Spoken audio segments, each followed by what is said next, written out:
దారం దారం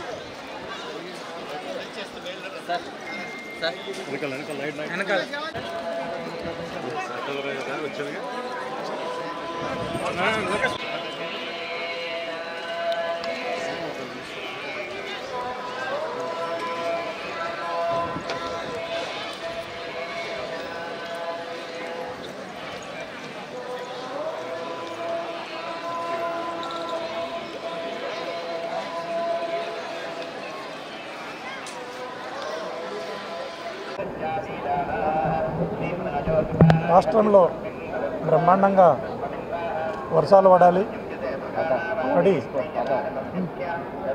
రైతులంతా కూడా సుభిక్షంగా ఉండాలి. రైతులు బాగున్నప్పుడే ఈ రాష్ట్రం బాగుంటుంది అని గౌరవ ముఖ్యమంత్రి వైఎస్ జగన్మోహన్ రెడ్డి గారు నమ్మినవారు. శుభసూచకంగా మనకు వర్షాలు కూడా వస్తూ ఉన్నాయి. వర్షాలు రావటం అంటే ముందు వర్షాలు వస్తున్నాయంటే దాని వెనక జగన్మోహన్ రెడ్డి గారు వస్తున్నారనేది ఈ రాష్ట్రం అంతా నమ్ముతుంది.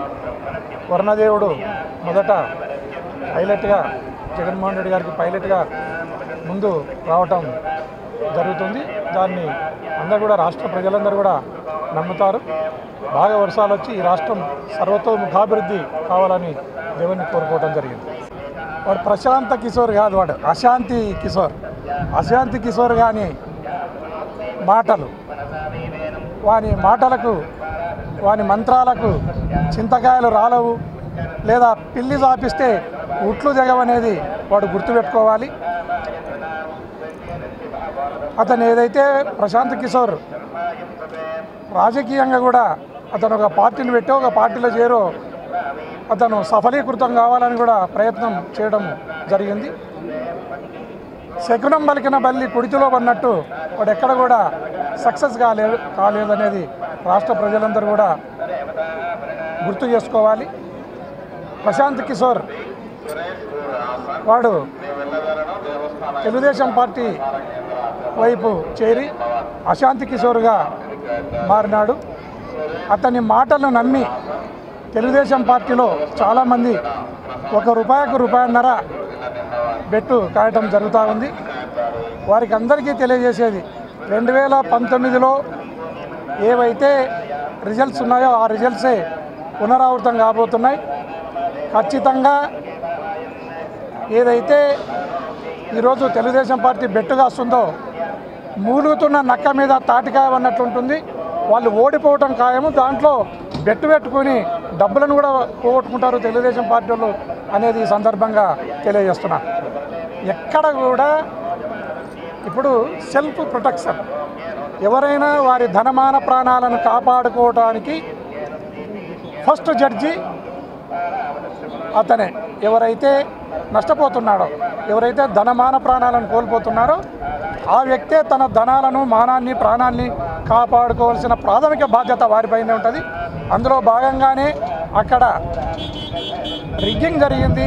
అక్కడ ఖచ్చితంగా వాళ్ళు ఏదో తెలుగుదేశం పార్టీ వాళ్ళు కుట్రలు కుతంత్రాలతో ఓట్లను వేసుకుంటున్నారనే భావనతో పోవటం అక్కడ జరిగింది. అంతకు తప్ప ఎక్కడ కూడా మన ఎలక్షన్ ప్రక్రియకు విఘాతం కలగలేదు. కలిగిన దగ్గర మనం ఖచ్చితంగా రీపోల్ను కూడా అడగటం జరిగింది.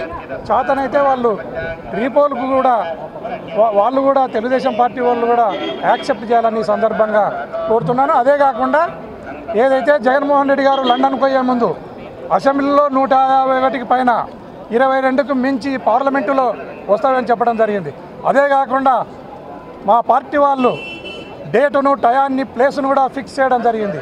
అదే చంద్రబాబు నాయుడు గారు ముందుకొచ్చి ఆయన కూడా ఆయనకు 10 వస్తాయా, 20 వస్తాయా, లేదా 175కు 300 వస్తాయా, ఏదో కూత కుయ్యాలి కదా. ఇక ప్రజలను మభ్యపెట్టడానికి అతను ఏం మాట్లాడకుండా ప్రజలకు వదిలేసడం జరిగింది. వారి మాటలు నమ్మి ఎవరైనా బెట్టులు కడితే ఆ బెట్టు కట్టిన వాళ్ళు నష్టపోతారని సందర్భంగా తెలియజేస్తున్నాను. ఈ రాష్ట్రంలో ఆయన చేసిన సంక్షేమ పథకాలు, ఆయన చేసిన సామాజిక న్యాయం అంతకు మంచి ఈ రాష్ట్ర ప్రజలకు తన ప్రాణాన్ని ప్రాణంగా అడ్డం వేసి ఆయన పరిపాలన చేయడం జరిగింది. అందుకోసమే ఫుల్ కాన్ఫిడెన్స్గా ఆయన అసెంబ్లీలో 151కి పైన, పార్లమెంటులో 122కు మించి మాకు సీట్లు రాబోతున్నాయి.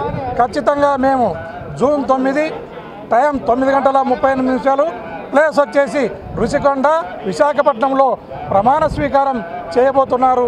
రెండోసారి వైఎస్ జగన్మోహన్ రెడ్డి అనే నేను అని ఆయన ఖచ్చితంగా ప్రమాణ స్వీకారం చేయబోతున్నారు.